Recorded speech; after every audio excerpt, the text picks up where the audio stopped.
Y a-t-il des opportunités d'investissement dans le CAC 40? C'est ce qu'on va finir de regarder ensemble dans cette vidéo. Si mon contenu vous plaît, vous pouvez le partager sur vos réseaux et mettre un pouce vers le haut à cette vidéo. Vous pouvez également devenir membre de la chaîne en cliquant sur le bouton rejoindre et vous aurez accès en avant-première à toutes les vidéos. On continue la revue du CAC 40 pour ce mois de février 2026. On s'était arrêté à Publicis. On va prendre Pernod Ricard, Bouygues, Unibail Rodamco, Eurofins Scientifique, Eiffage, Bureau Veritas, Euronext, Accor, Carrefour et Renault. Comme d'habitude, je vous ai préparé la watchlist. On est sur Investing Pro. Si vous souhaitez vous y abonner, vous avez 15% de réduction via le lien qui se trouve en haut à droite de l'écran. Les colonnes de ce screener. On a le nom d'entreprise ici, l'industrie dans laquelle elle opère, la capitalisation boursière en euros, croissance du chiffre d'affaires en rythme annualisé sur 5 ans, les multiples de valorisation, valeur d'entreprise sur EBITDA, ratio court-bénéfice, ratio court-free cash flow. Ici, les multiples de valorisation par rapport aux actifs tangibles, cours sur actifs tangibles pour le coup, ratio PEG, donc ça c'est plutôt pour les valeurs de croissance, il y en a encore quelques-unes dans cette tranche, je pense à Euronext notamment. Le rendement des capitaux investis, c'est une rentabilité opérationnelle. Le rendement des fonds propres, ça c'est une rentabilité plutôt financière qui peut être impactée par le levier notamment, qu'on voit ici, dette nette sur EBITDA et dette nette sur fonds propres. Rendement du dividende, quand il y en a un, et la sécurité du dividende via le payout ratio calculé en termes de free cash flow. Au-delà de 100%, vous avez emprunté pour verser un dividende, pratique qui n'est pas pérenne. Premier dossier de cette liste, Pernod Ricard. Si vous suivez la chaîne, vous savez que j'en ai eu en portefeuille. Il me reste une action pour continuer à suivre l'industrie. Donc, bon, erreur de sélection de ma part, évidemment, je n'avais pas respecté ma stratégie. Je l'ai acheté trop cher. Maintenant, les multiples ont bien dégonflé. On est dans le secteur des spiritueux qui est quand même en difficulté. La clé, c'est de savoir est-ce que c'est une difficulté structurelle ou conjoncturelle. Les signes montrent que c'est peut-être structurel puisque les nouvelles générations consomment de moins en moins d'alcool. Bon, en tout cas, il y a des marchés qui sont en forte croissance. Je pense notamment à l'Inde où Pernod Ricard est numéro 1. On est dans une industrie qui est en bas de cycle complet. Pour l'instant, on est plutôt à réduire la voilure, c'est-à-dire ils cèdent des actifs en fait pour rembourser la dette. Au niveau de la capitalisation, on n'est plus qu'à 19 milliards d'euros sur Pernod Ricard. 5% de croissance du chiffre d'affaires en rythme annualisé sur 5 ans. Ça, c'est plutôt la croissance externe. Et sur les dernières années, on est en croissance négative. 9 en valeur d'entreprise sur EBITDA, c'est pas encore value à mon avis. Un 9 comme ça, c'est un petit peu cher. 12 en PE, 17 en price to free cash flow. On est sur vraiment les capitaux investis qui est à 7%. Le problème, le ROIC est impacté par l'actif économique au dénominateur. Donc au numérateur, c'est résultat d'exploitation moins impôt sur les sociétés. Et on a au dénominateur l'actif économique, c'est-à-dire les actifs immobilisés. Donc ici, ça va être les distilleries, par exemple, plus le besoin en fonds de roulement. Dans le besoin en fonds de roulement, il y a les stocks. Et le problème, c'est que les actifs immobilisés, c'est lourd en capital, comme industrie. Et dans le BFR, vous avez beaucoup de stocks. Et dans cette industrie, les stocks, ils restent stockés 10 ans ou plus. Ça dépend des vins. Pour les whisky, ça peut aller jusqu'à 15 ans. Bon, donc on est sur un dénominateur ici qui est élevé.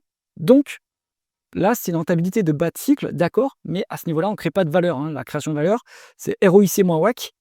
Ça, si ce spread est positif, alors les capitaux investis créent de la valeur, c'est-à-dire que c'est la croissance rentable. Si c'est négatif, là, pour le coup, vous détruisez de la valeur si vous faites de la croissance. Pour le coup, là, actuellement, c'est inférieur à 0. Le coût moyen pondéré du capital pour un Pernod Ricard, c'est 7,5-8%. On est en dessous. Donc la rentabilité, là, pour l'instant, est médiocre, elle est en bas de cycle. 3,2 fois les EBITDA en dette nette, beaucoup de dettes, malheureusement. 71% des fonds propres, bon, ça reste soutenable, on est en dessous des 100%, mais on est en bas de cycle, donc si ça continue à déraper, on va se rapprocher un peu des niveaux d'endettement qui sont préoccupants. 6,3% de rendement du dividende, c'est ça que je ne comprends pas, avec un payout ratio de 107%. On a pioché dans la trésorerie pour verser le dividende. Donc, pour ne pas faire exploser la dette, qu'est-ce qu'ils ont fait? Ils ont cédé des actifs, et donc en fait, ils ont bradé des actifs pour pouvoir continuer à payer le dividende. C'est pas très malin. Et en plus, ils ont racheté des actions entre 2024 et 2025. Alors 2023, non, plutôt 2022-2023, quand la valorisation était au sommet. Et donc, ça, c'est pas pertinent. Il vaut mieux racheter des actions quand c'est sous-valorisé. Donc, actuellement, ils devraient racheter des actions, peut-être faire moins de dividendes. Donc, Pernod Ricard, je pense qu'on n'est pas encore à un niveau d'intervention, malheureusement. C'est encore un petit peu trop cher. Moi, je continue à surveiller le secteur. C'est juste que j'apprécie ce secteur. J'aime bien les produits, etc. C'est pas plutôt un attrait personnel, mais on n'est pas assez sous-valorisé pour que je rentre à nouveau. Moi, j'attendais plutôt un retour à 7 fois la valeur d'entreprise sur EBITDA. C'est un niveau qui a seulement été vu pendant la crise de 2008. Peut-être qu'on va y retourner. Ce qui est sûr, c'est qu'on va, à mon avis, pas revenir sur des multiples élevés, style 15 fois la valeur d'entreprise sur EBITDA. parce que j'ai l'impression qu'on est sur un changement structurel de l'industrie. Voilà. Donc Pernod Ricard, pas le moment pour intervenir dessus, à mon avis. Bouygues, on est dans un conglomérat. Donc attention, les conglomérats, il y a des décotes de conglomérats justement parce que l'allocation du capital est un peu opaque vu que c'est le manager qui va allouer le capital entre les activités qui créent plus ou moins de valeur. Et donc ça, il faut regarder dans les comptes. L'avantage pour Bouygues, c'est que les filiales sont cotées. Il y a des filiales cotées. Il y a la filiale TF1, donc les médias. La partie BTP, c'est le gros de l'activité. Et après, par contre, les télécoms, c'est pas coté. Mais il faut aller creuser dans le bilan, creuser dans les comptes de résultats pour savoir qu'est-ce qui crée de la valeur dans ces activités ou pas. Donc c'est pour ça qu'il y a une décote et c'est pour ça aussi que les multiples ne sont pas très élevés sur Bouygues. On est à 17 milliards d'euros de market cap, 8% de croissance du chiffre d'affaires en rythme annualisé sur 5 ans. C'est pas de la croissance organique à mon avis, hein. Là c'est plutôt de l'externe. Donc à voir ce qu'il en est en termes organiques, mais je pense que c'est assez faible. 6 en valeur d'entreprise sur EBITDA, 17 en PE, 4 en presque free cash flow. Je pense qu'il y a un biais sur les free cash flow, il faudrait les retraiter pour savoir à quel niveau on se trouve réellement. Je ne suis pas du tout sûr qu'on soit à un niveau de free cash flow tel qu'on soit à 4 en price free cash flow. Donc ça, il faut peut-être retraiter. On est à 6% de rendement des capitaux investis, c'est médiocre. Et on est sur une dette nette sur EBITDA à 2 fois, avec une dette nette sur fonds propres à 86%. La dette est maîtrisée à ce niveau. Ce qui est bien, il y a des activités qui ont pas trop de risques, si le TF1, les télécoms non plus, ça n'a pas trop de risques, donc ça permet d'avoir du levier. En revanche, l'activité plutôt BTP, là, c'est plus cyclique, et donc le mix, dans l'ensemble, je trouve qu'avec le mix qu'on a, on n'est pas trop endetté pour Bouygues. Ici, il n'y a pas de dividende qui est indiqué, mais en réalité, c'est une erreur, je pense. Il y a un dividende aux alentours de 5% de mémoire de verser sur Bouygues. Bon, toujours est-il que ça me semble être un dossier un peu compliqué. Voilà, donc plutôt à l'écart sur Bouygues. Ensuite, Unibail-Rodamco. Bon, vous connaissez mon aversion si vous suivez la chaîne pour l'immobilier.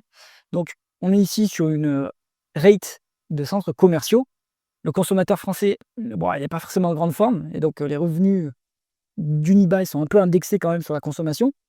Donc, on est sur un secteur en plus qui est très sensible au taux d'intérêt. L'OAT 10 ans, et il plafonne, enfin, il reste assez élevé, aux alentours de 3,4, 3,5. Alors, c'est élevé par rapport à l'historique récent, mais c'est un taux d'intérêt complètement normal. Et du coup, ça pèse sur les entreprises de l'immobilier qui ont beaucoup de leviers. Regardez ça, 9 en levier, 9 en dette nette sur EBITDA, 130 en dette nette sur fonds propres. Donc ça les impacte, hein. Et c'est pas une activité, c'est pas une industrie qui peut s'endetter à des taux d'intérêt attractifs, hein, je pense. Parce que en réalité, c'est cyclique. Donc c'est pas comme les télécoms. Bon, donc 13 milliards de market cap sur Unibail. En termes de valo, on peut plus regarder le PER à mon avis, puisque ça ressemble. Alors normalement, il faut regarder le price to adjusted free cash flow from operation. On n'a pas la métrique ici. C'est pas un secteur que je suis trop à l'aise, dans lequel je suis trop à l'aise pour faire des évaluations. D'un point de vue strictement financier, 5% de rendement des fonds propres, c'est médiocre, alors qu'il y a un énorme levier. Moi, je pense que Unibail, plutôt à l'écart, hein. Pas assez qualitatif. Eurofins, donc là c'était une des stars de la période pandémique. On est sur un industriel de la biologie, donc les réactifs pour les tests, etc., les machines. 12 milliards d'euros de market cap, 6% de croissance du chiffre d'affaires en rythme annualisé sur 5 ans. Ça embarque évidemment la période exceptionnelle. Maintenant, la croissance est en train de se normaliser. 11 en valeur d'entreprise sur EBITDA, 29 en PE, 19 en price to free cash flow. Bon, c'est une valo qui redevient raisonnable. C'est pas encore, c'est pas donné non plus sur Eurofins, mais ça s'est payé beaucoup plus cher que ça. Là, on revient sur quelque chose de plus raisonnable, on va dire, ouais. 7% normalement des capitaux investis. Ça m'intrigue parce que voilà, c'est intensif au capital, mais à ce niveau, je pense qu'il ne crée pas énormément de valeur, hein, en termes de rentabilité. 2,4 fois les EBITDA en dette nette, 80% des fonds propres. La dette est un peu élevée quand même, un peu élevée, même si ce n'est pas une activité qui est forcément cyclique. Donc on va dire que là, ça reste gérable, mais c'est un petit peu élevé. Donc à surveiller, un petit dividende de 0,9%. À mon avis, il pourrait augmenter le payout ratio. Cela dit, c'est quand même encore une boîte de croissance, donc ils ne veulent pas verser l'intégralité des free cash flow en dividende. Peut-être qu'ils veulent continuer à réinvestir, je pense que c'est le cas. Donc Eurofins, voilà, il y a un petit peu de croissance, c'est défensif, mais c'est pas une opportunité à ce niveau de valorisation. Je pense qu'il y a mieux à faire. Eiffage, on est dans le BTP, les concessions. Comme les concessions qu'ils ont en portefeuille vont expirer dans pas trop longtemps, ils montent au capital de Getlink, le tunnel sous la Manche, pour avoir une concession de plus long terme. Donc ça, c'est à surveiller. Il faudrait valoriser aussi combien le marché évalue cette participation dans Getlink, si ça se trouve, il y a une décote. Donc, on est sur une activité cyclique quand même, 12 milliards d'euros de market cap, 5% de croissance du chiffre d'affaires en rythme annualisé sur 5 ans, 6 en valeur d'entreprise sur EBITDA, 12 en PE, 4 en price to free cash flow. Je pense qu'il y a un biais sur les free cash flow ici. Il faudra retraiter ça, à mon avis. Mais en termes de valeur d'entreprise sur EBITDA, on est à 6. C'est quand même un peu décoté par rapport au comparable qui pourrait être Vinci. Donc, bon, après, ils sont moins internationaux, ils sont moins gros, bien sûr. Mais bon, on doit avoir bien 20% ou 30% de décote par rapport à Vinci. Donc, à voir si cette décote est méritée.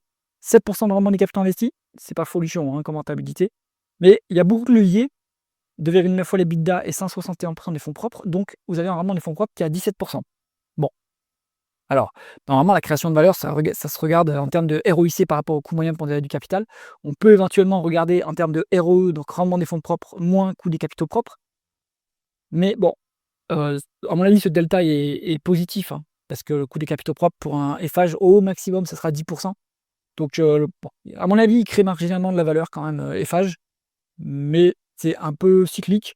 Il y a quand même beaucoup de dettes, un peu trop, je trouve. 3,8% de rendement du dividende, ce payout ratio me semble un peu optimiste, il faudrait retraiter.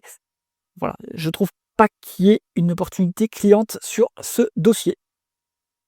Ensuite, on va aller sur Bureau Veritas. On est sur un spécialiste de la certification aux normes internationales. Donc, c'est une sorte de bureau d'études en réalité. Ils font des missions et ils évaluent les entreprises qui ont besoin d'avoir une norme ISO. Et c'est un métier qui est sympathique parce que on a des revenus quand même plutôt récurrents et c'est très asset light puisque c'est pas du tout intensif en capital comme activité. 12 milliards d'euros de market cap, on est à 5% de croissance du chiffre d'affaires en rythme annualisé sur 5 ans. Un mix de croissance organique et externe, donc plutôt bien. On est à 12 en valeur d'entreprise sur EBITDA, 18 en PE, 14 en price to free cash flow. C'est un petit peu cher quand même du Bureau Veritas. Ça s'est payé un peu moins cher que ça l'année passée. Il y avait une opportunité à mon avis. On a 14% de rendement des capitaux investis, voilà, donc asset light complet, on n'a pas d'actifs. Donc la rentabilité est plutôt bonne. Et le rendement des fonds propres, il est énorme. Pourquoi est-ce qu'il est énorme à mon avis? Il y a quand même un biais sur les rachats d'actions. Et d'ailleurs ici, sur les capitaux propres. Et d'ailleurs, ça se voit ici. Donc si vous vous rappelez la formule du rendement des fonds propres, on est sur le résultat net part du groupe, le résultat net moins les intérêts minoritaires, divisé par les capitaux propres moyens sur la période étudiée. Nécessairement, si vous rachetez vos actions pour les annuler, vos capitaux propres sur la période ils sont en diminution. Et donc, forcément, ça biaise ce ratio vers la hausse, et ça biaise aussi le ratio dette nette sur fonds propres, puisque c'est pareil, vos fonds propres sont en diminution. Donc, il faut l'avoir en tête. L'endettement, en fait, il est complètement maîtrisé sur Bureau Veritas. Il ne faut pas prendre ça au pied de la lettre. On a 1,4 fois les EBITDA en dette nette, donc c'est soutenable, ils font des acquisitions de temps en temps. 3,3% de rendement du dividende, 50% de free cash flow. Je trouve que ce dividende est sympathique quand même. À ce niveau, c'est plutôt pas mal. Donc, du Bureau Veritas, c'est un petit peu cher au cours actuel. Mais c'est une boîte qui crée de la valeur sur le long terme. Donc, peut-être à mettre en watchlist et à attraper sur repli. Ça pourrait être intéressant. Ensuite, on est sur Euronext. Donc, on est sur l'opérateur boursier pan-européen, originellement français, mais ils sont en train de consolider assez fortement le marché européen. Donc, maintenant, on en a quelques grandes bourses et il reste des petites bourses à consolider. La dernière en date, ça a été la bourse grecque que Euronext a consolidée. Donc, on est plutôt sur un modèle d'affaires où on va faire de la croissance externe. 12 milliards d'euros de market cap, 19% de croissance du chiffre d'affaires en rythme annualisé sur 5 ans. Voilà, plutôt externe cette croissance. 12 en valeur d'entreprise sur EBITDA, 18 en PE, 14 en price to free cash flow. Vu le niveau de croissance, c'est pas encore très cher. On est à 1,3 fois 1,3 en PEG ratio. Le PEG ratio vous permet d'évaluer combien vous payez en euros de croissance des bénéfices supplémentaires. Donc, c'est le ratio co-bénéfice forward, c'est-à-dire sur les 12 prochains mois, divisé par la variation des bénéfices par action. Donc, attention, ces deux éléments sont évalués par les analystes. Donc, mieux, plus on a d'analystes, et mieux c'est, parce que comme ça, on a une valeur médiane qui est un peu moins, on va dire, moins risquée. Donc là, vous payez 1,30 €, 1 € de croissance des bénéfices. C'est pas hyper cher. Idéalement, on aime bien avoir un ratio en dessous de 1, mais c'est quand même assez rare. Donc là, bon, c'est pas très cher, je trouve. 9,5% de rendement des capitaux investis. Je pense que donc là, ça crée de la valeur, oui. Après, c'est pas extraordinaire comme niveau de rentabilité. Alors, c'est quand même intensif en capital, il ne faut pas se tromper, puisqu'ils ont leur infrastructure IT, évidemment. Donc ça a un coût. Mais je pense que voilà, ça pourrait être optimisé comme rendement, comme rentabilité, et je pense que ça sera le cas sur les prochaines publications. On est à 1,5 en termes de dette nette sur EBITDA, 40% des fonds propres. Donc là, ils font des acquisitions, ça fait monter la dette, mais ils arrivent très, très bien à absorber les acquisitions, à refermer ces leviers et après ensuite, refaire une autre acquisition. Donc là-dessus, ils sont très, très bons en allocation du capital. 2,5% de rendement du dividende, c'est déjà pas mal à ce niveau. 34% des free cash flow, donc ce dividende est sécurisé, il va pouvoir monter encore tranquillement. Euronext, c'est un très bon dossier. C'est un dossier qui crée de la valeur, qui fait de la croissance créatrice de valeur et qui va créer de la valeur à long terme. Donc moi je pense que ça sera un des acteurs majeurs en Europe, dans les bourses européennes en réalité. Ils vont pouvoir concurrencer du London Stock Exchange et la Deutsche Börse, je pense, sans trop de problèmes. Alors qu'il y a 12-13 ans, c'était une mid-cap en réalité, hein. Donc ça se passe hyper bien sur Euronext. C'est un bon dossier de croissance à prix raisonnable. Ensuite, on va aller sur Accor. Donc Accor, on est dans le tourisme, l'hôtellerie, la restauration. Ils essayent de passer sur un modèle un peu plus asset light, c'est-à-dire qu'ils ne possèdent pas les murs, ils louent les murs des hôtels. Et ça permet en fait d'améliorer normalement la rentabilité parce que vous baissez la base d'actifs immobilisés. Donc ça c'est bien. 11 milliards d'euros de market cap, 7% de croissance du chiffre d'affaires en rythme annualisé sur 5 ans. Croissance sympathique, plutôt externe, hein, surtout. Et puis il y a eu le rebond post-pandémie évidemment qui les a aidés. 13 en valeur d'entreprise sur EBITDA, 18 en PE, 18 en price to free cash flow. Moi, je trouve ça un petit peu cher quand même. Surtout que la rentabilité pour l'instant elle n'est pas exceptionnelle à 8%. Et on est sur une dette qui est un peu liée, 2,8 fois les EBITDA en dette nette, 72% les fonds propres. C'est un petit peu élevé. Après, c'est un modèle d'affaires où on a structurellement un peu de dette. Donc, ça pourrait être un peu plus bas quand même. 2,7% de rendement du dividende, c'est pas qu'ils sont pas généreux, puisque c'est 57% des free cash flow, mais c'est plutôt qu'à mon avis, l'action se paye un petit peu cher, hein. C'est pour ça que le rendement est plutôt bas. C'est typiquement le genre de dossier qu'il faudrait avoir à 5% de rendement du dividende. Actuellement, je trouve qu'il n'y a plus trop de potentiel d'expansion de multiples sur Accor. Carrefour, on est dans le leader français et même un leader européen quand même de la grande distribution. 10 milliards d'euros de market cap. C'est une boîte qui est en train aussi, pareil, de se recentrer un petit peu. Ils se mettent plutôt en mode franchise. Le fait de faire de la franchise, c'est un modèle d'affaires à nouveau asset light, puisque vous ne possédez pas les magasins, vous touchez les royalties sur ce que vendent vos franchisés. Donc ça permet de diminuer les risques. Il y a eu la famille Saadé qui est entrée au capital, donc ça va permettre aussi d'améliorer le groupe, je pense, la stratégie du groupe et la rentabilité du groupe. On est à 3% de croissance du chiffre d'affaires en rythme annualisé sur 5 ans. En organique, c'est 0, voire négatif même. On est à 7 en valeur d'entreprise sur EBITDA, 30 en PE, 4 en price to free cash flow. C'est un modèle d'affaires structurellement BFR négatif. Donc c'est pour ça que les free cash flow sont élevés, puisqu'en fait vous payez comptant en tant que client de la grande distribution, alors que les fournisseurs sont payés 90 jours. Donc à 90 jours, donc c'est pas très cher, Carrefour. Et si on regarde en price to sales, c'est à 0,1, 0,2. Bon, alors la grande distribution, ils n'ont jamais des gros multiples price to sales, hein, parce que les marges sont hyper faibles, mais c'est quand même un niveau un peu déprécié de valorisation. 5% de rendement des capitaux investis. Donc ça, évidemment, ça nous donne une rentabilité médiocre. Ils sont plutôt en bas de cycle. Donc, comptablement, vu que c'est le résultat de l'exploitation, c'est après l'EBE. Et l'EBE, lui, il a avant les dépréciations amortissements. Et donc, en fait, si on regarde en free cash flow, en rentabilité dans le free cash flow, ça n'existe pas, hein, mais vu que le résultat d'exploitation est inférieur, assez inférieur même au free cash flow, eh bien, si on regarde une rentabilité en termes de free cash flow, elle est assez élevée quand même sur Carrefour, hein. Donc voilà. Tout ça pour dire que c'est pas forcément un modèle qui va créer de la valeur à long terme, mais en revanche, en termes de retour de cash aux actionnaires via du dividende et des rachats d'actions, eh bien, c'est pas mal du Carrefour, je trouve. Donc la dette, il y a un biais aussi. Elle est très, il y a une saisonnalité assez forte sur la dette, puisque elle est au maximum aux alentours, on va dire sur le début, sur le milieu d'année. Et par contre, en fin d'année, elle est au plus bas. Donc, il faut normaliser en fait la dette. Je ne suis pas sûr qu'on soit à ce niveau-là en réalité. De mémoire, dans le dernier rapport financier, ils étaient à plutôt 2,5 en termes de dette nette sur EBITDA. Donc, et pareil pour les fonds propres.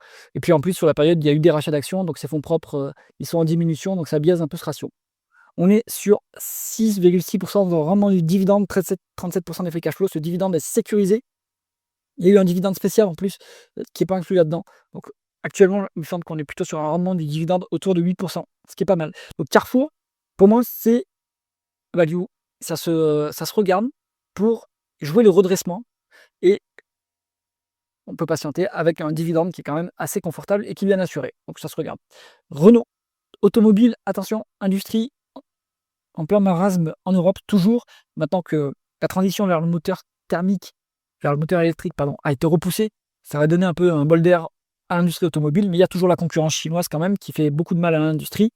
On est sur 9 milliards d'euros de market cap, pas de croissance en rythme annualisé sur 5 ans. Les multiples sont relativement élevés parce que l'EBITDA est faible. On fait une perte, par contre, il y a des free cash flow. Des cotes sur actifs tangibles de 0,6%. D'où ça vient ça? En fait, c'est qu'il y a un bras financier, il y a une banque associée à Renault qui s'appelle RCI. Et donc, cette banque, elle est décotée. Et donc, ça donne des cotes sur actifs tangibles pour Renault.